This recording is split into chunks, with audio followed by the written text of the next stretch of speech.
Olá pessoal, tudo bem? Quem vos fala aqui, Ricardo Gratival, novamente com vocês, direto dos estúdios do DePaul. Estamos aqui hoje para atualizar a nossa aula, compromisso do curso, manter o material atualizado e material que será disponibilizado aí na rede, né? Então, o que acontece hoje? É um bate-papo, né? Nós vamos fazer uma outra conversa aqui. Em virtude da derrubada do veto presidencial no pacote anticrime, né? A gente sabe que entrou o pacote anticrime em vigor, porém algumas partes estavam vetadas e o Congresso Nacional ele foi e derrubou o veto presidencial. O que significa isso, né? Isso significa que algumas normas que estão vetadas, inclusive nos vademecums aí que estão desatualizados de abril para trás, né? De abril para frente até a data de hoje, nós estamos aí pelo mês de junho e julho, estão atualizados, então eles vão estar lá como vetado. Toma cuidado esse material para concurso, né? A dica é entrar no site do Planalto, dar uma olhada, copia e cola, imprime e joga no meio do vademecum, não dá para ficar comprando todo ano um vademecum aí, certo? Então o que a gente vai conversar aqui? Eu vou dividir em duas partes, a gente vai fazer uma parte de processo penal. Vamos falar de uma derrubada de veto que fala sobre audiência de custódia por videoconferência.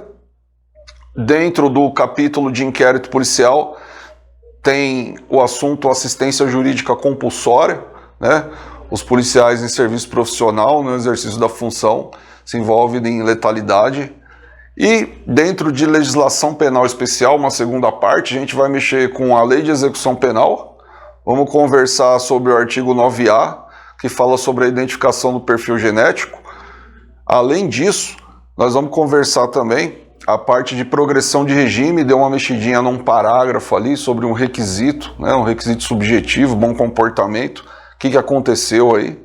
E por fim, né, já tomando fôlego, na lei de interceptação telefônica, o pessoal tem esquecido aí, tem a gravação ambiental, a gente sabe que foi regulamentado pela lei de interceptação telefônica, e houve ali uma mudança com relação a algumas nuances, certo? Então, vamos lá, a gente vai devagarzinho, como de sempre, vamos anotando, vamos fazendo uma lousinha, e por hora eu não vou ficar ditando artigo de lei, acho que não tem nada a ver com vocês aí, né? Todo mundo tem um aporte jurídico, então para quem está sem um vademecum ou sem um código, entra no site do Planalto, joga lá no Google, né?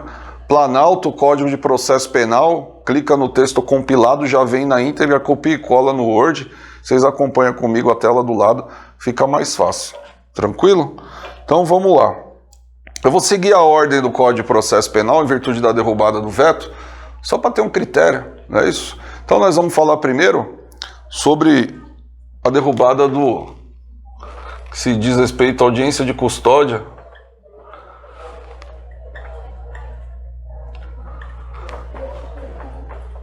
por videoconferência.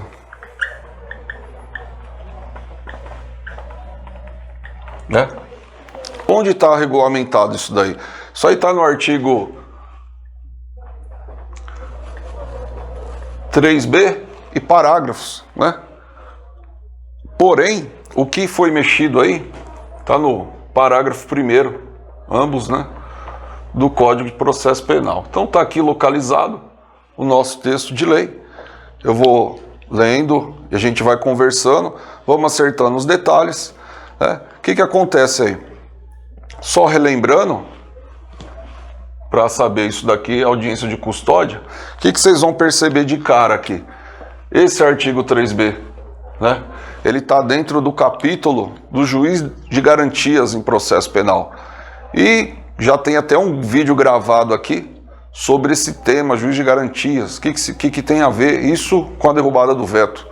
Tem a ver que o capítulo juiz de garantias ele está suspenso pelo ministro Luiz Fux, né? Uma decisão monocrática em virtude de uma liminar. E todo o capítulo juiz de garantias e seus consectários, né? Tá isso na decisão dele, está suspenso. Então isso está dentro da decisão do ministro Luiz Fux. Falou, e agora? Agora lascou, como é que faz em prova? Tudo que a gente vai falar aqui vai depender de como vai ser cobrado em prova. Por quê? Isso daqui é uma norma vigente, tanto é vigente que está no site do Planalto, porém sem eficácia. Na prática não está sendo aplicado. Mas se em prova de concurso público o cara põe lá, conforme o dispositivo do Código de Processo Penal, juiz de garantia, então tá certo, porque tá vigente, né? Essa parte, ela só tá sem a eficácia. Então o examinador pode cobrar tranquilamente aí, não vai dar problema. Eu acho que é uma coisa mais de prova discursiva ou de prova oral, enfim, mas se vier na primeira fase, nós estamos aí. O que diz esse artigo 3B, né? Só recordando aí, quem é o juiz de garantia? Só para recordar, né, para não passar batido.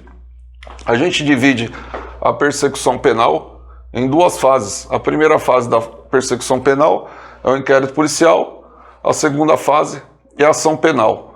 O marco de uma fase para outra é o recebimento, né, da peça acusatória, não é isso?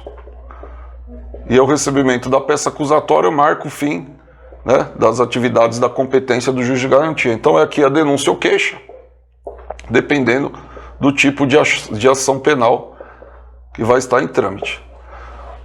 O que acontece? O que é importante? Para que é bom isso daqui? Né? A gente tem a primeira fase da persecução penal, cuja finalidade é investigar, e a segunda fase da persecução penal, a finalidade é impor pena, seja uma pena absolutória ou uma pena condenatória. O juiz de garantia, de acordo com as regras do Código de Processo Penal, ele atua nessa fase, na fase da investigação. O juiz de garantia, ele tem a competência da salvaguarda dos direitos individuais da pessoa, além de juiz fiscalizador e autorizador de algumas representações por meio da autoridade policial, Ministério Público, enfim. O que significa? O juiz de garantia, ele atua antes do recebimento da peça acusatória. Ele só atua aqui. Recebeu a peça acusatória, quem vai atuar é o juiz da instrução. De acordo com o Código de Processo Penal, lembra? Isso daqui foi dito em aula, nós teremos um juiz aqui, um outro juiz aqui. Então, com essa alteração, nós temos dois juízes naturais. Um primeiro juiz natural que atua na primeira fase da persecução penal e um segundo juiz natural que atua na fase da instrução. Isso foi suspenso pelo ministro Luiz Fux. O que ele falou? Não tem demanda no judiciário para atender isso. Um juiz para atuar numa fase e outro juiz para atuar no mesmo processo em outra fase. Dois juízes para o mesmo fato criminoso. Não dá, o Brasil não tem essa elasticidade do Poder Judiciário, causa muita despesa, por hora não dá. Então, ele suspendeu nesse motivo, né? Não tem aí um prazo para quando que vai ser decidido, provavelmente vai para o plenário do STF para ser decidido, né? Provavelmente não, com certeza. Enfim, então, nosso juiz de garantia, ele está aqui, ó. Primeira fase. Então, se eu falar para vocês aí, quais seriam as competências do juiz de garantia, né? Tem até um macete aí que eu passei para vocês em aula, ou seja, sem ler o Código de Processo Penal, se o juiz de garantia ele atua antes da fase da ação penal, ele tem toda a competência jurídica para decidir com fase investigativa. Então, se a autoridade policial faz um requerimento de interceptação telefônica, que é mediante autorização judicial, quem vai analisar? É o juiz de garantia ou o juiz de instrução? Está na fase do inquérito. Juiz de garantia. Quebra de sigilo bancário, quebra de sigilo telefônico, né? Decretação de prisão temporária, decretação de prisão preventiva na fase de inquérito policial. É o juiz de garantia que decide. Inclusive, é o juiz de garantia que decide sobre o recebimento da peça acusatória, né? Só que tem uma consequência. O juiz da instrução, quando é passado os autos para ele tem 10 dias para manifestar sobre todas as medidas cautelares que estão em curso, dentre elas a prisão preventiva. Então não é uma coisa que vai ficar solta. Certo? Dito isso, a gente relembrando, o que tem a ver a audiência de custódia por videoconferência? Tem a ver que, se a pessoa foi presa em flagrante, de acordo com o Código de Processo Penal, a nossa audiência de custódia hoje ela está regulamentada em lei, né? Ela veio trazida primordialmente por uma regulamentação do Conselho Nacional de Justiça com base na Convenção Americana de Direitos Humanos. Hoje, ela está estampada em lei expressa, lei vigente. Então, o cara que é preso em flagrante delito, o que diz esse artigo 13B aí, 3B, parágrafo 1º? Que, né, o preso em flagrante ou por força de mandado judicial, né, isso tem um famoso procurado pela Justiça Pública em virtude preventiva ou de temporária, ele deverá ser encaminhado no prazo de 24 horas para o juiz de garantia. E aí o juiz de garantia presente, o juiz, Ministério Público e um defensor, defensoria ou advogado constituído, ele deverá promover a audiência de custódia. Até aí está tranquilo. O que estava vetado? Estava vetado que essa audiência de custódia ela era vedada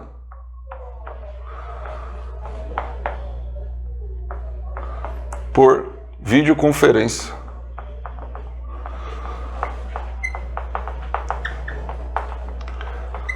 Então, né, olha aqui, ó, audiência de custódia, de acordo com a derrubada do veto, como é que está então hoje? Hoje, com a derrubada do veto, está falando o quê? Que a audiência de custódia por videoconferência não pode, de acordo com o Código de Processo Penal, não pode. É isso o que foi derrubado. Só que voltou, então está em vigor. Se vocês lerem, está lá. Vedada audiência de custódia, né, o emprego por videoconferência. É o que eu falei para vocês, pessoal. Isso aqui está suspenso. Né, até porque tem regulamentações. Hoje nós estamos aqui gravando a aula no estado do Covid, né, as pandemias. Em virtude desse estado excepcional, né, o Conselho Nacional de Justiça ele tem autorizado, né, por regulamentação própria, as audiências de custódia serem feitas por videoconferência. Não é isso? Então, em tese, se não tivéssemos no Covid, isso aqui também não ia valer. Porque está suspenso pelo ministro Luiz Fux. Ah, e o que eu tenho que saber aí para uma prova? Tem que saber o texto de lei, é o que eu falei para vocês. Se eles perguntarem, o que você tem que falar lá? De acordo com o Código de Processo Penal. De acordo com o Código de Processo Penal, aqueles presos em flagrante ou presos por força de mandado, o preso deve ser encaminhado em 24 horas para o juiz de garantia, né, a fim de que se submeta à audiência de custódia. Na audiência de custódia, quem tem que estar presente? O juiz, que é o juiz de garantia, o Ministério Público e a defesa. E é vedado essa audiência de custódia por videoconferência. É isso que aconteceu aqui nesse negócio, né? Então, tem até umas resoluções, enfim, só não esquecendo que a audiência de custódia, o juiz ele não entra no mérito do crime, né? A audiência de custódia não é para isso, né? A audiência de custódia é para averiguar as circunstâncias da prisão, né? Não só se o preso foi torturado, como o pessoal gosta de falar, não é só para isso, não. É para falar se ele possui filho, se ele tem filho menor, com quem está o filho dele. Né? A autoridade policial já tem essa incumbência no interrogatório, já é obrigada a colocar. Está lá no rol do artigo 6º, né? Quando a gente interroga o preso em flagrante ou a captura do preso procurado, a gente tem que perguntar: o senhor tem filho? Ah, tenho filho. Quantos anos? 2 anos. Onde ele tá? Tá em casa sozinho. Ué, mas como é? Eu saí para ir na padaria, os policiais me pegaram. E aí? Aí a autoridade policial tem que se virar, acionar conselho tutelar, buscar essa criança e dar o fim. Na audiência de custódia, o juiz tem que repetir isso daí. Então a audiência de custódia, por mais que pregue, não é só para averiguar a tortura de preso. Não é só para isso que ela se presta. Ela se presta para muitas outras coisas, certo? Então, passado isso, essa parte de audiência de custódia, a gente vai fazer aqui rapidinho, né, uma atualização, falar com vocês do artigo 14A. O que tem esse artigo 14A? Esse artigo 14A, ele está dentro do capítulo inquérito policial, né, fala de inquérito policial. Também esse artigo foi incluído com a Lei 13.964, que fala do pacote anticrime. Só que ele foi incluído com alguns parágrafos vetados. Esses parágrafos foram derrubados e hoje entraram em vigor. Então, se a gente fosse dar um nome aqui, para isso daqui, como é que a gente chamaria? Né? Poderia chamar de assistência jurídica compulsória.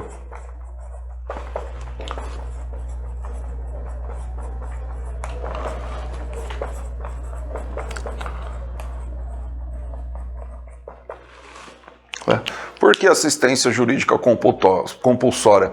Porque em casos específicos, né, na fase da investigação, o advogado vai ter que estar presente. Falei, ué, mas é obrigatória a presença do advogado nos atos do inquérito policial? Não é, não é. Mas nesse caso vai ter que ser. E como é que faz então com esses, quando se diz que não há o contraditório no inquérito policial? Continua a tese de que não há, né? O inquérito policial tem a característica de ser inquisitivo, discricionário quanto aos atos de investigação, enfim, né? Porém, percebe-se aqui que o princípio da ampla defesa ele já vem abraçando o inquérito policial faz tempo, né? Muitos doutrinadores não gostam de falar que a ampla defesa não tem no inquérito policial, né? Que não está ramificado. Como não? Se o delegado de polícia faz o auto de prisão em flagrante no prazo de 24 horas e encaminha para o Poder Judiciário, para audiência de custódia, na audiência de custódia está lá presente o defensor, defesa técnica, né? Um consectário da ampla defesa, né? A parte não é obrigado a ter um advogado, mas se ele quiser um advogado, falar e ser interrogado na presença de advogado, a autoridade policial tem que fazer isso na presença de advogado. Se não fizer hoje, de acordo com a nova lei de abuso de autoridade, é crime na lei de abuso de autoridade. Enfim, tá aí, né, algumas ramificações, matéria que a gente vem atualizando para esse tipo de coisa. Voltando aqui, para relembrar, o que é essa assistência jurídica compulsória? Isso aí está no nosso artigo 14A. Né? O que acontece? Vou ler aqui o artigo, vocês acompanham comigo. Fala assim, ó. Nos casos em que servidores vinculados às instituições dispostas no artigo, e aí eu vou pôr aqui, ó, servidores vinculados no artigo 144 da Constituição Federal, figurem como investigados em inquéritos policiais militares e demais procedimentos extrajudiciais, cujo objetivo, aí vem, né, em qual SPEC essa assistência jurídica compulsória, não é qualquer hipótese, né, cujo objetivo for a investigação de fatos relacionados ao uso da força letal, então, inquérito policial militar e outros procedimentos, o objetivo da investigação, uso da força letal,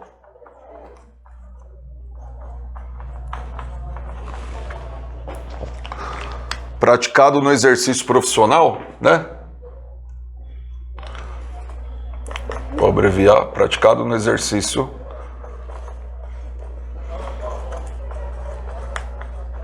profissional. Então, o objetivo está aqui, né, que vai ter essa assistência jurídica obrigatória, uso da força letal, em virtude do uso no exercício profissional, de forma tentada ou consumada, ou seja, a pessoa não precisa ter falecido, né?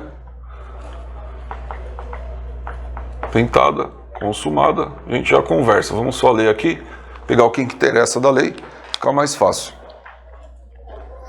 Incluindo as situações dispostas no artigo 23 do Código Penal, são as excludentes de licitude, né, legítima defesa, estado de necessidade, enfim. O indiciado poderá constituir defensor. Aí começa. Então, olha aqui, ó.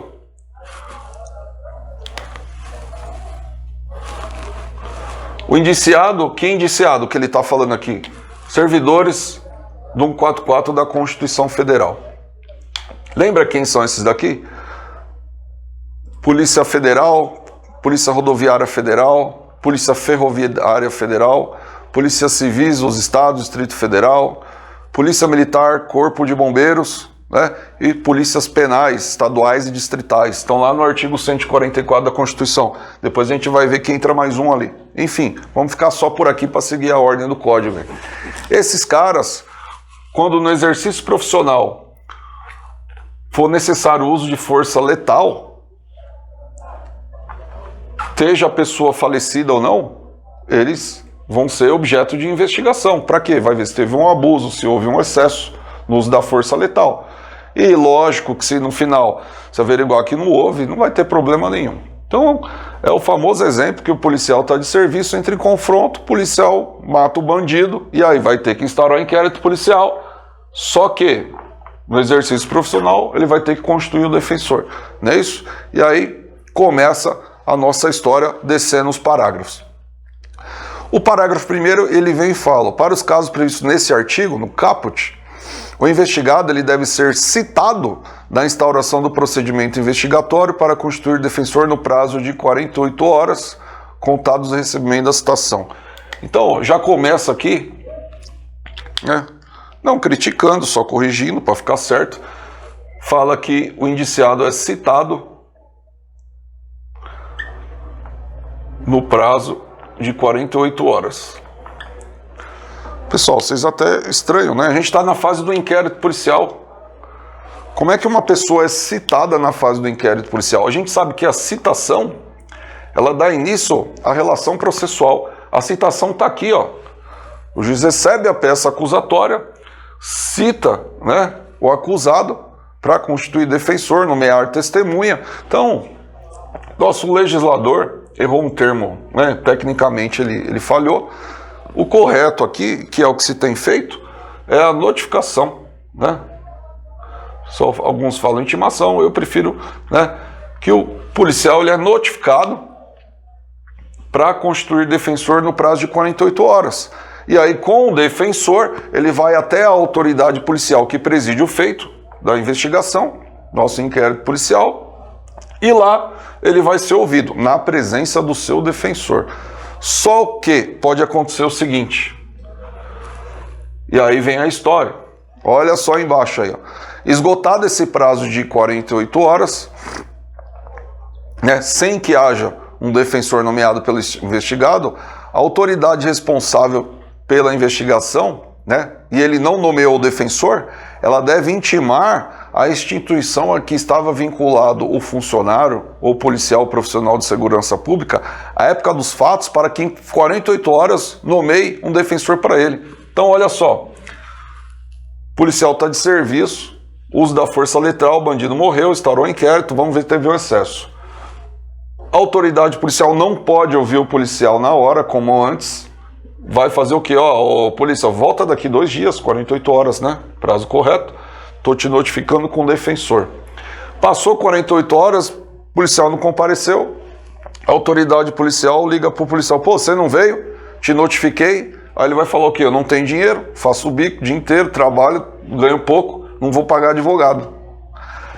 O que acontece? Aí vem o parágrafo 2º e fala o seguinte, ó: se o notificado não tem advogado, a autoridade policial, então não é o indiciado aqui em tese, que tem que notificar a instituição que ele estava na época, é a autoridade policial que preside o feito, tem que notificar a instituição que ele trabalhava na época dos fatos, para essa instituição nomear um defensor para ele, no prazo de 48 horas, que é isso daqui, ó.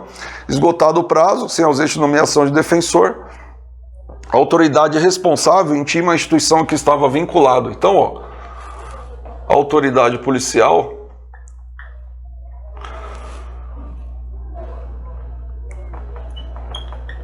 intima a instituição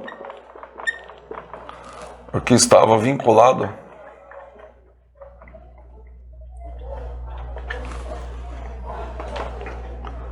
à época dos fatos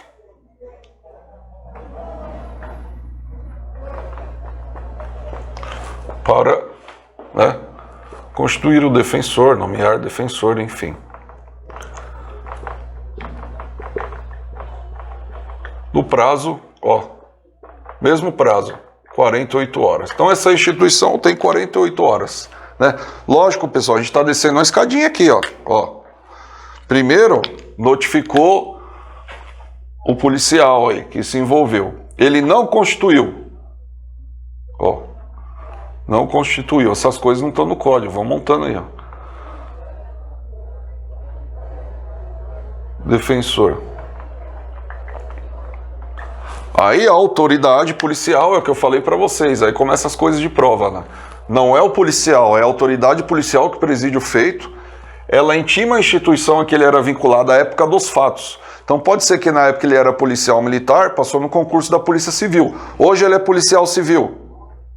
Quem que vai ser? A Polícia Civil onde ele exerce suas funções ou a época dos fatos? Vai ser a época dos fatos. E ela vai nomear defensor no prazo de 48 horas. Vai descer na escadinha. A instituição chega e fala, ô autoridade policial, o negócio é o seguinte, aqui a gente não tem advogado não, a instituição aqui não trabalha com advogado, você tem que se virar por aí. Então, olha só, o citado não nomeou defensor, a instituição também não indicou defensor, aí vem o parágrafo 3º. Havendo a necessidade de indicação defensora, a defesa caberá preferencialmente à Defensoria Pública. Então, ó, então vai preferencialmente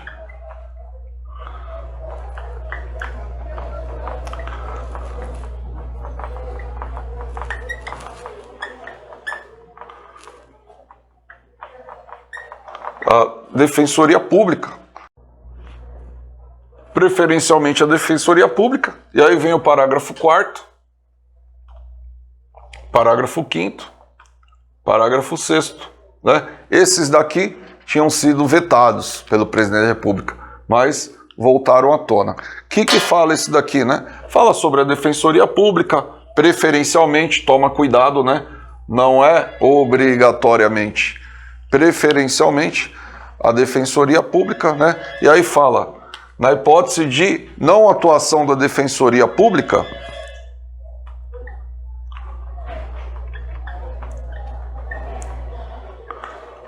como é que se procede? Como assim? Não entendi aí. Ó, policial se envolveu em ocorrência letal, ele tem que estar acompanhado do advogado. Ele é notificado para voltar em 48 horas. Fala, não tenho dinheiro para advogado. A autoridade policial que preside o feito notifica aí, vai intimar alguém da instituição que ele era vinculado à época dos fatos. Fala, ó, ele não tem advogado, vocês têm que constituir um defensor para ele. A instituição responde, fala, a gente não tem aqui advogado na instituição. Encaminha para preferencialmente a Defensoria Pública. O que aconteceu no veto? No veto, o presidente da República ele vetou e falou, ó, é preferencialmente, mas se ela atuar, né, tem as procuradorias do Estado para atuar. Então não precisa tanto assim, até porque a Defensoria Pública não tem tanto funcionário para ficar atuando nesse tipo de coisa. Eles já não estão dando conta muito lá, e aí tem que sair de onde eles estão para acompanhar uma oitiva que nem é a fase judicial, se fossem os motivos do veto, né, não tem sentido nenhum, né, não é a fase processual.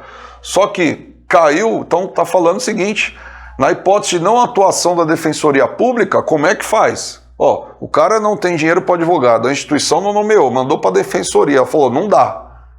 E aí vem o parágrafo 5º e responde, ó, na hipótese de não atuação, os custos com o patrocínio dos interesses dos investigados e procedimentos que trata esse artigo correrão por conta do orçamento próprio da instituição a que ele estava vinculado à época da ocorrência dos fatos investigados. Então, ó, na hipótese de não atuação da Defensoria Pública, né, o que a gente pode pôr aqui? Ó, os custos do patrocínio do advogado, quem paga é o policial ou é a instituição que ele estava vinculado à época dos fatos? É essa amarração que a gente tem que fazer, ó. Os custos do patrocínio, ó,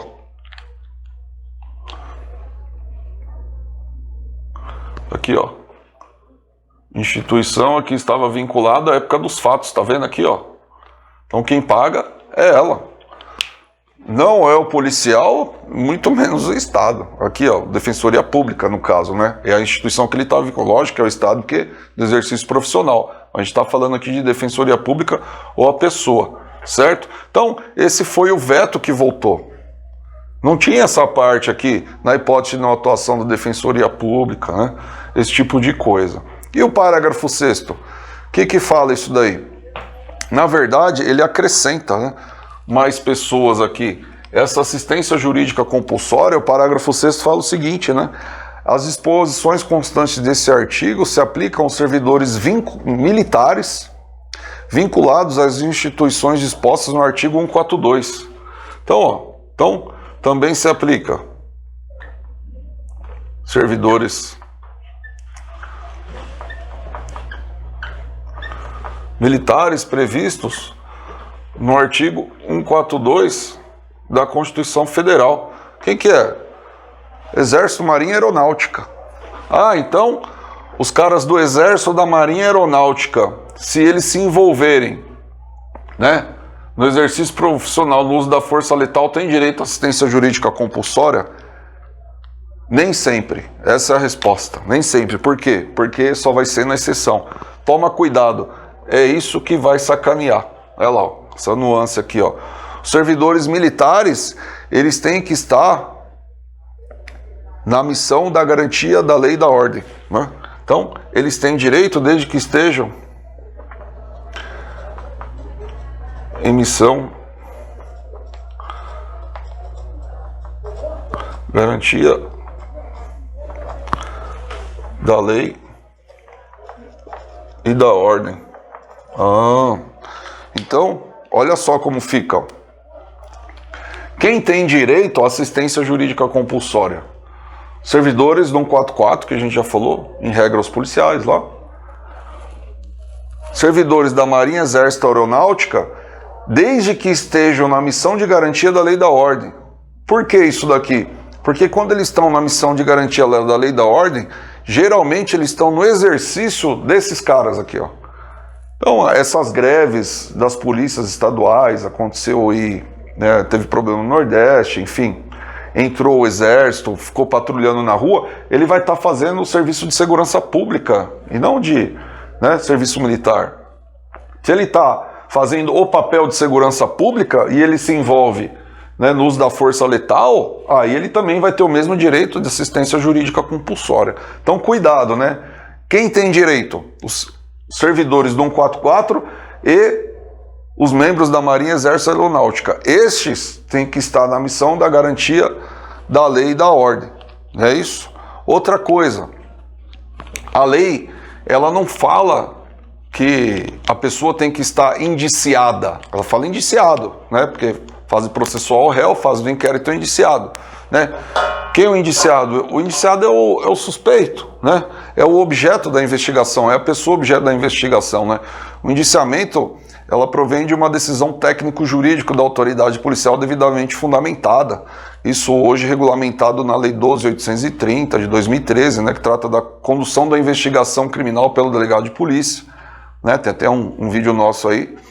Enfim, o indiciamento é a imputação a alguém da prática da infração penal a respeito de autoria, materialidade e circunstâncias que já estão no bojo do inquérito policial. O delegado de polícia, nós só indiciamos a pessoa quando temos elementos para o indiciamento que estão documentados ou serão documentados na sequência desse indiciamento, né? Então, se eu perguntar para vocês, ou perguntarem numa prova oral por aí, ou prova escrita, esse policial, ele precisa estar indiciado? Não, pô, não precisa estar indiciado. Ele é objeto da investigação, vamos supor que é o suspeito. Você vai estar avaliando o excesso, tem que avaliar, não é? Mas ele necessariamente não precisa estar indiciado. A lei não fala da obrigatoriedade de indiciamento, até porque é uma decisão técnico-jurídica do delegado de polícia, né? Não pode haver indiciamento por requisição do juiz, nem por requisição do Ministério Público, certo? Então, cuidado com isso daí, a lei não fala isso, né? Esses tipos de pergunta, né, que vem falando aí. Então, toma cuidado, pessoal. Essa é a parte de processo penal que a gente vai falando. E aí agora a gente pega e fala um pouco de interceptação telefônica. Fechei. Então, a gente vai conversar agora aqui sobre a lei de interceptação telefônica. O que acontece aqui? A lei de interceptação telefônica sofreu influência também do pacote anticrime, a gente já estudou isso daí, mas a derrubada do veto aqui, ela veio principalmente a respeito da gravação ambiental, né? A gente sabe que a gravação ambiental é um método de investigação, uma técnica legal de investigação criminal, né? Hoje prevista em lei, né, expressamente, né? A lei de organização criminosa, por exemplo, ela vê a possibilidade de gravação ambiental, mas não regulamentou.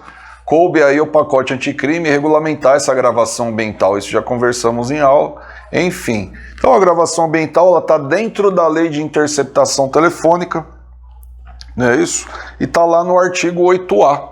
E no artigo 8A, eu vou só relembrar para vocês, para eu entrar onde interessa, né? O que interessa aqui? É o artigo 8A, parágrafo 2º, tá? Então, ó, interceptação telefônica, para a gente se situar aí.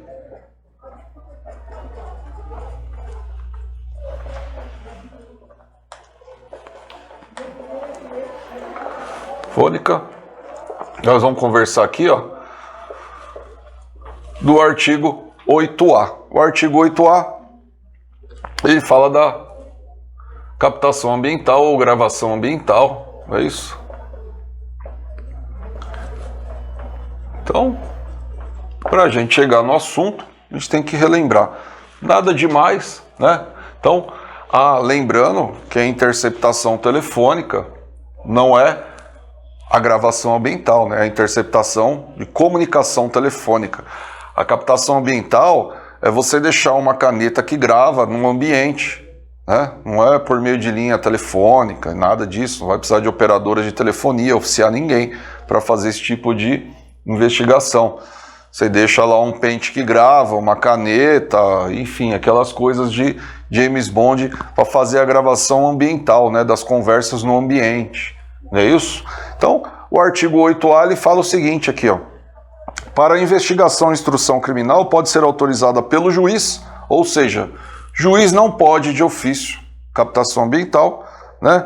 A requerimento da autoridade policial ou do Ministério Público a captação ambiental de sinais eletromagnéticos, ópticos ou acústicos. Então, nossa captação ambiental, a autoridade policial ela faz um requerimento, o juiz vai analisar, o Ministério Público também faz, o juiz vai analisar. Enfim. E aí tem os critérios. Você não pode pedir gravação ambiental para tudo. A lei veio e falou o seguinte, ó. Quando pode gravação ambiental? Aí vem o inciso 1. Quando a prova não pode ser feita por outros meios disponíveis e igualmente eficazes. Então, a gravação ambiental, ela é uma colheita de prova subsidiária. Se você consegue provar aquele fato que você está querendo por outros meios eficazes, você não vai poder se utilizar da gravação ambiental. Então, se você pode provar aquele fato por meio de uma prova testemunhal, por uma filmagem com voz e som, então você não vai ter necessidade de você utilizar a gravação ambiental. A gravação ambiental é a forma subsidiária, assim como a interceptação telefônica. E por que não pode, né? Porque você está entrando no direito constitucional de alguém, né? Você está infringindo o direito à intimidade, vida privada da pessoa, né? Você está tendo conteúdo a conversas da pessoa, até porque você vai ouvir tudo da vida dela, não só o que você quer, o objeto da investigação, né? Isso, então cuidado, né? Gravação ambiental, ela tem um caráter subsidiário, artigo 8A, inciso 1, e o outro elemento é quando houver elementos probatórios razoáveis de autoria e participação em infrações criminais cujas penas máximas sejam superiores a 4 anos, ou infrações penais conexas. Então, a gravação ambiental não é para qualquer crime. Ela tem um critério objetivo com relação aos crimes. Qual é esse critério objetivo? Tem que ser aqueles crimes com penas máximas superiores a 4 anos. Ou aqueles crimes que não têm essa pena máxima superior a 4 anos, mas que sejam conexas com esse crime objeto da investigação. Certo? Então, além de ter um critério subsidiário, tem um critério objetivo na quantidade da pena para você poder fazer o requerimento e o juiz analisar. Enfim, vem o parágrafo 1º e fala: o requerimento ele tem que descrever circunstanciadamente o local, a forma de instalação do dispositivo e a captação ambiental. Até aí estava tudo bem, tudo tranquilo. O parágrafo 2º veio no pacote anticrime, vetado. Nosso Congresso Nacional foi lá e derrubou o veto. E aí é o que nós vamos conversar.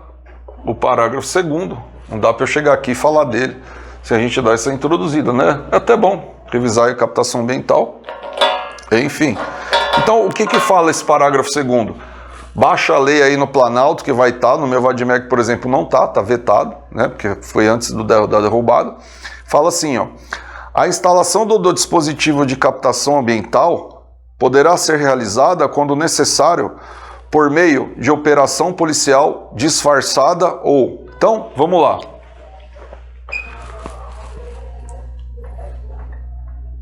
O dispositivo, o aparelho, né, que você vai utilizar para gravação ambiental, será instalado por meio, né, de operação policial disfarçada.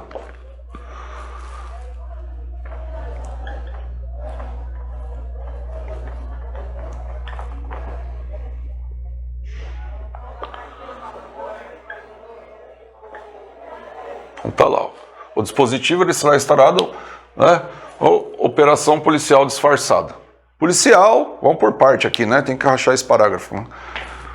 Policial se passa por medidor de luz, né?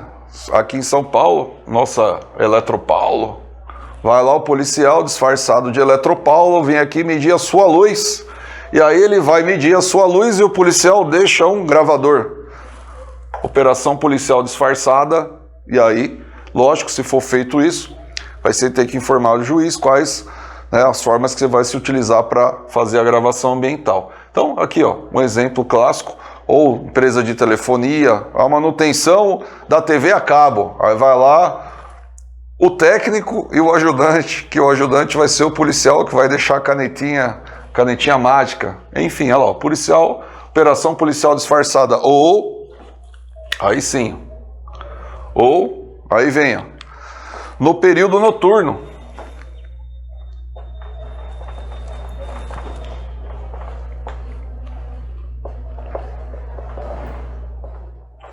Ou no período noturno, exceto na casa. Ixi, aí lascou. Exceto na casa, né, nos termos do artigo 5º, inciso 11 da Constituição. Por isso que tem que rachar aqui, ó, os termos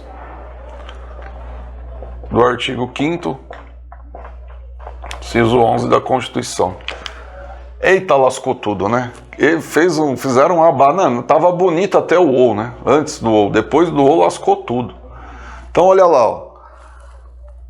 Como é que vai instalar o dispositivo? Por uma operação policial disfarçada.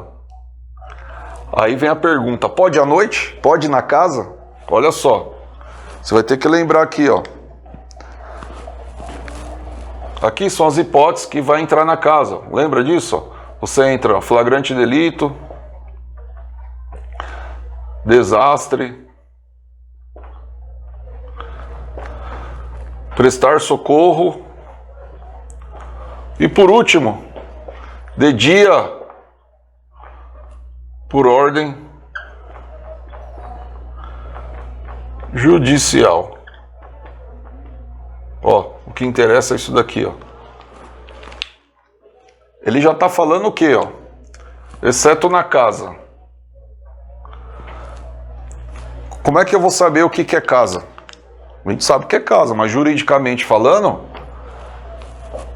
o nosso Código Penal ele regulamenta. Então, casa é tanto a residência da pessoa onde ele exerce uma profissão ou atividade.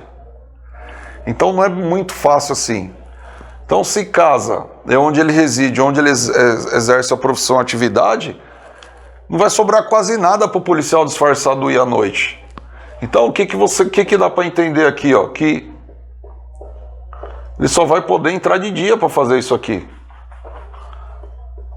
Por quê? Para respeitar um direito constitucional, intimidade, vida privada. Você não vai bater de frente, ó. Se a Constituição está falando no artigo 5º que só pode entrar na residência de dia por ordem judicial, isso daqui não é ordem judicial, uma gravação ambiental, só pode ser por ordem judicial. Então você tem que interpretar aqui, ó. Se é por ordem judicial e só pode de dia, então noite está fora. Então não precisa nem complementar, né? A gente tem que interpretar. Então o que dá para entender ali, para não incorrer aí em eventual crime de abuso de autoridade, só pode de dia, né? A gravação ambiental. E a interceptação telefônica, ela é ininterrupta. A interceptação telefônica é outra coisa, né? São dois interlocutores conversando e um terceiro gravando o desconhecimento dos dois, né? A escuta tem dois interlocutores e um terceiro gravando e um dos interlocutores sabe dessa gravação. Isso é escuta telefônica. A interceptação ninguém sabe. E aqui é a gravação ambiental, que não tem nada a ver com comunicação telefônica e sim com uso de dispositivo para gravar, né? Então, ó, a nossa gravação ambiental ela foi regulamentada no pacote anticrime e trouxe isso daqui, ó. Isso aqui havia sido derrubado no pacote anticrime. Isso aqui voltou, certo? Voltou e voltou forte. Então, toma cuidado, anota aí. Então, seguindo esses vetos derrubados dentro da nossa gravação ambiental, voltou né, o que estava vetado, o parágrafo 4º desse artigo 8A. E o que fala lá? Vocês seguirem aí comigo, fala assim, ó. A captação ambiental feita por um dos interlocutores, sem o prévio conhecimento da autoridade policial ou do Ministério Público, poderá ser utilizada em matéria de defesa, quando demonstrado a integridade da gravação. O que significa? Então, ó, em tese, o que a gente está conversando? Que a gravação ambiental ela precisa de autorização judicial. O que está falando o parágrafo 4º? Ela está falando o seguinte, aqui ó, tem uma espécie de gravação ambiental sem autorização judicial. Então, se a gente trazer por nossos termos técnicos jurídicos, né, a lei de interceptação telefônica, ela submete a cláusula de reserva de jurisdição, ou a cláusula de reserva jurisdicional, ou seja, ela só ocorre, né, com autorização judicial. E a lei veio aqui, ó, na derrubada do veto, e introduziu uma possibilidade de gravação ambiental sem cláusula de reserva jurisdicional. Então, se eu perguntar para vocês, é possível a gravação ambiental sem autorização judicial, de acordo com a lei? Olha que pergunta, né? É possível a gravação ambiental sem autorização judicial, de acordo com a lei? E a lei vem e fala, sim, pode. Pode quando? Quando em matéria de defesa. E, além disso, como matéria de defesa, tem que ser apresentada na integralidade, né? Então, toma cuidado. Isso daqui, eu falo, né? Vamos pôr o nome aqui, ó, gravação ambiental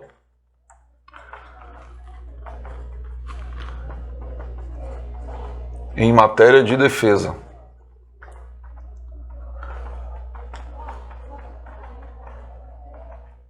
Então, o que tem a ver a gravação ambiental em matéria de defesa? Aí a lei fala, a captação ambiental feita por um dos interlocutores, sem o prévio conhecimento da autoridade policial do Ministério Público. Por que o prévio conhecimento desses? Esses é que cabem fazer o requerimento, não é isso? Eles não têm conhecimento.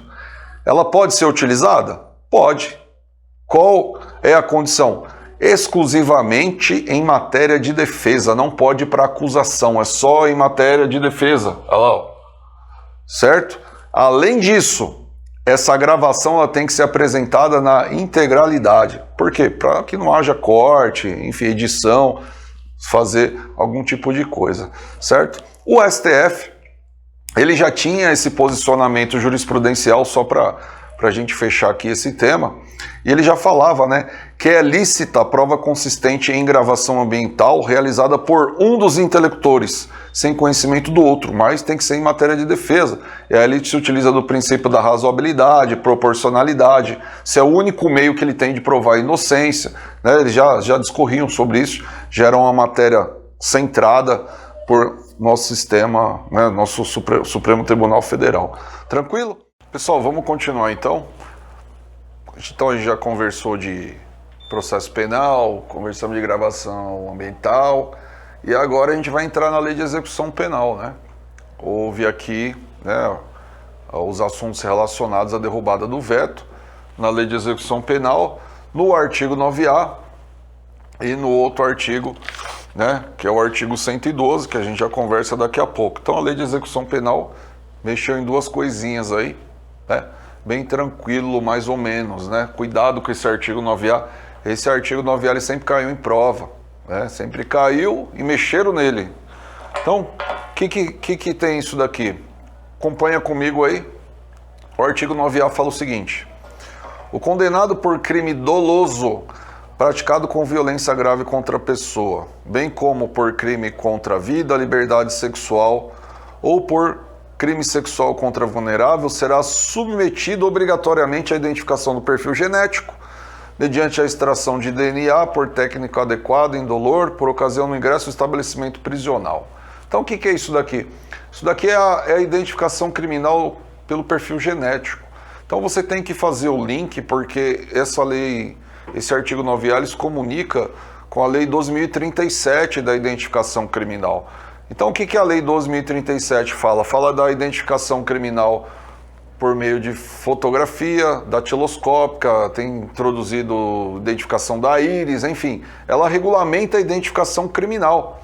Mas a identificação criminal do perfil genético, né, para o condenado, quem fala é a lei de execução penal. Então, quando você estudar lá a lei de identificação criminal, a lei 12.037, necessariamente você vai ter que vir aqui no artigo 9A. Né? E o que o legislador fez? Vamos entender isso daqui. Ele mexeu no caput, né, e nos parágrafos lá embaixo, mas o que ele mexeu mais importante aqui foi o caput. O que acontecia? Antes da alteração, se falava que era o condenado, né, por crime doloso praticado com violência grave contra a pessoa, e o condenado por qualquer crime hediondo seria identificado pelo seu perfil genético, né, pelo seu DNA. Então, olha só a expressão, era crime grave contra a pessoa e qualquer crime hediondo, do artigo 1º da Lei 8.072 de 90. Com a derrubada do veto fez? A derrubada do veto, ela tirou a expressão crimes hediondos e incluiu alguns outros crimes, né? Então, nem todos os crimes hediondos vão ser obrigatórios a identificação do perfil genético para o condenado.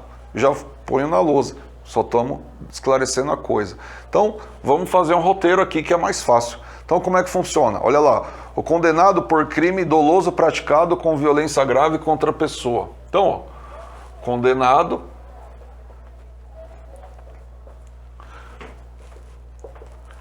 crime doloso com violência grave contra a pessoa. Então, condenado por crime doloso com violência grave contra a pessoa, bem como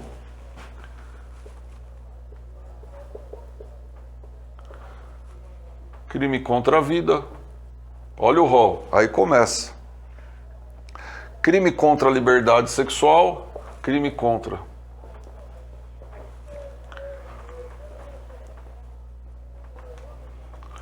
liberdade sexual e liberdade sexual contra vulnerável. Liberdade sexual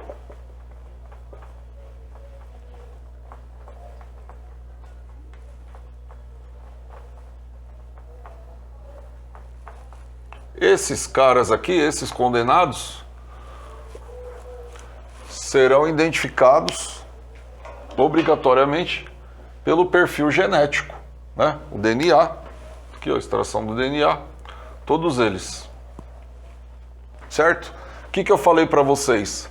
Antes da alteração, falava assim, crime doloso grave contra a pessoa e, né?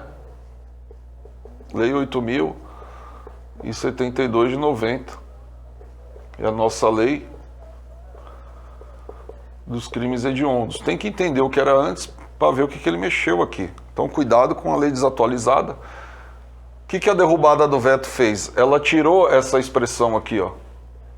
Ela tirou a expressão crimes hediondos e colocou condenado por crime contra a vida, liberdade sexual contra vulnerável. Aí começa a vir as perguntas. E agora? E agora que vários crimes saíram do rol para ser identificado pelo perfil genético. Então a gente tem um crime novo de furto qualificado mediante explosivo, né? O famoso furto de caixa eletrônico com dinamite. Furto qualificado, crime hediondo, não é? Dá para encaixar aqui, ó, furto qualificado por explosivo, ó, crime doloso contra a pessoa, não. Contra a vida sexual, não dá. Outro, né? Genocídio. Ah, dá para colocar crime contra a vida, dá para colocar aqui. Perceberam que já começa a ficar esquisito? O outro aí, ó, Estatuto do Desarmamento, tráfico internacional de arma de fogo. Onde que encaixa aqui? Não dá, perceberam? Então toma cuidado. Provavelmente, se cair na prova, ele vai fazer o confronto aqui. Você vai ter que lembrar o rol dos crimes hediondos e vai ter que encaixar aqui. E aí vai ter que dar. Né? Se não encaixar, tá fora. O que vai estar dando discussão também é o latrocínio, né? Mas lógico que o latrocínio dá para você encaixar aqui, ó. Crime doloso com violência grave contra a pessoa. Apesar do latrocínio ser crime contra o patrimônio, dá para você encaixar aqui, porque tem um resultado morte. Mas esses crimes do Estatuto do Desarmamento, por exemplo, esse furto qualificado, não dá para você encaixar aqui. Então toma cuidado. Nem todo condenado por crime hediondo será identificado por perfil genético, hein? É isso que mudou. Antes todos eram, agora nem todos, certo? Então toma cuidado com isso daí. Na sequência aí, o que foi feito também, né? Já que a gente está aqui, vamos relembrar, né? Essa identificação por perfil genético, ela ocorre quando dá entrada no sistema carcerário e tem que ser feito por perito, né? Isso é coisa feita por perito. E como é que você faz para pedir o confronto? Então você tem um local de crime de homicídio com sangue e você tem os suspeitos e tem um banco de dados. A autoridade policial, ela pode pedir diretamente esse confronto nos institutos de criminalística ou ela tem que pedir autorização judicial e o juiz é que autoriza esse confronto do perfil genético? Quem responde é a própria lei, né? No parágrafo 2º ela responde essa pergunta, já caiu em prova, acho que foi em Brasília, não me recordo, para delegado. Ó. A autoridade policial, federal ou estadual poderá requerer ao juiz competente, no caso de inquérito instaurado, o acesso ao banco de dados de identificação do perfil genético. Então, ó, a autoridade policial não pode de ofício pedir esse confronto, tem que pedir para o juiz, ele que vai autorizar, né? Na prática ele abre vista para o MP também como fiscal da lei, enfim, aquilo que a gente já sabe, toma cuidado com isso daí, né? O parágrafo 4, ele vem e fala, o condenado por crime previsto nesse caput, que não tiver sido submetido à identificação do perfil genético por ocasião de ingresso no estabelecimento, deverá ser submetido durante o cumprimento da pena. Ou seja, entrou em vigor, não tinha, então agora você vai, desde que se encaixa aqui. Não é isso? Né? E aí vem o parágrafo 5º, 6º e 7º, que também estavam vetados. E com a derrubada do veto, entraram em vigor. Então, vamos por partes. Vocês vão seguindo aí no código de vocês. Toma cuidado. Então fala lá, ó, parágrafo 5º. A amostra biológica coletada, ela só pode ser utilizada para o único e exclusivo fim de permitir a identificação pelo perfil genético, não estando autorizadas as práticas da fenotipagem genética e busca familiar. Então, ó, proibido a fenotipagem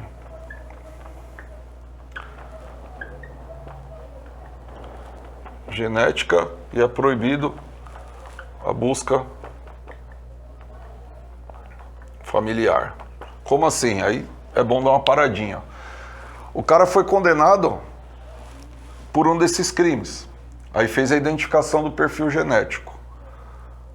A identificação do perfil genético é o DNA da pessoa, né? O DNA, o código de barras, vamos dizer assim, a grosso modo, cada um só tem o seu, é uma coisa individual, né? Intransferível. Então, não é aqui para o cara colocar sangue tipo A positivo e B não sei o que, não tem nada a ver. Fenotipagem genética não é para fazer isso, é só a identificação do perfil. E busca familiar? Você não pode utilizar, isso que a lei está proibindo, ó, busca familiar. Você não pode utilizar esse banco de dados para fazer, por exemplo, um teste de paternidade. Ah, tem uma filha aí, ela é suspeita, né, de ser filha de um cara que está condenado por um crime sexual e agora tem isso daí, vamos entrar com a medida judicial de reconhecimento de paternidade. Não pode. Ó, aqui, ó, tá vendo? É proibido utilizar esse banco de dados para busca familiar, teste de paternidade. Então lembra disso daqui, ó, não pode, teste de paternidade não. É para fins de investigação, tem que ter inquérito policial instaurado, investigação criminal, né? A lei restringiu. E o parágrafo 6º, ó, uma vez identificado o perfil genético, a amostra será recolhida, né, e deve ser corretamente descartada de maneira a impedir sua utilização para qualquer outro fim. Ele só bateu o martelo, falou, já falei que é isso e só serve para isso, né? E vai ser descartada quando não servir mais para nada, para isso daqui que a gente está fazendo, né? Além disso, vem o parágrafo 7º e fala, a coleta da amostra biológica e a elaboração do respectivo laudo serão realizados pelo perito oficial. É o que eu falei, é uma questão de perícia, né? É o perito que faz o confronto, é o perito que colhe. Dentro disso tem a cadeia de custódia, que vai desde a preservação do local do crime até o descarte. Cadeia de custódia está dentro da matéria processo penal, está dentro do capítulo de provas. Cadeia de custódia foi incluído pelo pacote anticrime, ou seja, Quem é o dono da cadeia de custódia e vai manusear tudo ali? É o perito oficial, vai fazer tudo isso daí, e a lei está de acordo aí com a nossa cadeia de custódia em processo penal. Já o parágrafo 8º, ele já estava, não tem nada a ver com esses negócios de veto, mas já que a gente está aqui, né, tem até uma discussão séria aí que fala, né? Constitui falta grave a recusa do condenado em submeter-se à identificação do perfil genético. Lembra? Qual é a discussão disso daqui? Tá falando o seguinte aqui, ó. Se o preso não quiser fazer, é falta grave. Eu fui condenado por crime doloso com violência grave contra a pessoa. A lei manda, assim que eu ingressar no estabelecimento prisional, eu me identificar geneticamente. Vou ter que doar o sangue ou colheita por meio de cotonete, enfim. E a lei está falando o seguinte, olha lá, ó, se o cara se recusar, constitui falta grave. Isso daqui bate de frente com o princípio constitucional, né? Ninguém é obrigado a produzir prova contra si mesmo, né? É o famoso nemo tenetur si detegere em latim. Se é uma norma constitucional, provavelmente tudo isso aqui que a gente viu, se o cara se negar, não vai servir para nada. Enfim, isso é coisa de prova escrita, isso é coisa de primeira fase. E prova oral é tudo, não é isso? Então toma cuidado. Primeira fase é tudo que está na lousa. Prova escrita, você vai ter que entrar na discussão, falar, né, do direito de não produzir prova contra si mesmo. Não tem jeito. Se o cara tocar no assunto, você vai ter que falar disso daqui, tá bom? Então, a gente segue aí e vamos falando. Só mais um trechinho da Lei de Execução Penal. Esse é mais rápido. Tá lá o artigo 112, né, da nossa LEP. Artigo 112 fala da progressão de regime, enfim. Teve aí um parágrafo, que é o parágrafo 7º, que tinha sido vetado e agora voltou. Voltou esse parágrafo 7º. Então o que que fala lá esse parágrafo 7º? Ele fala assim, ó. O bom comportamento é readquirido após 1 ano da ocorrência do fato ou antes, após o cumprimento do requisito temporal exigível para obtenção do direito. Falei, não entendi nada. Então, peraí, vamos por partes. Põe aqui, ó, o bom comportamento, e aí a gente vai entender isso daqui, ó.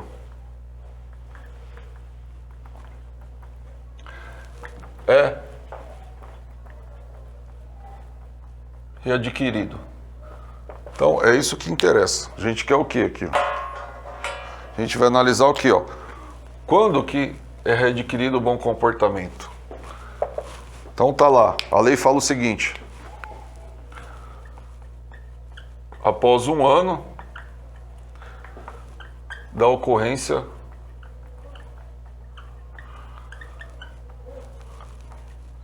do fato. Que fato? O fato que deu, né, origem ao mau comportamento, né, a falta disciplinar. Então, o cara cometeu uma falta disciplinar aqui. E essa falta disciplinar, ela infringe diretamente na progressão de regime, porque aquele com mau comportamento lá no atestado, né, no boletim informativo criminal, não vai poder progredir de regime. O que que acontece? Antes não tinha uma regulamentação, agora tem. Então, em tese, né, grosseiramente falando, ele vira primário na falta disciplinar. Quando? Após 1 ano da ocorrência do fato, vírgula, né? Ou antes, aqui, ó. Ou antes, após o cumprimento do requisito temporal.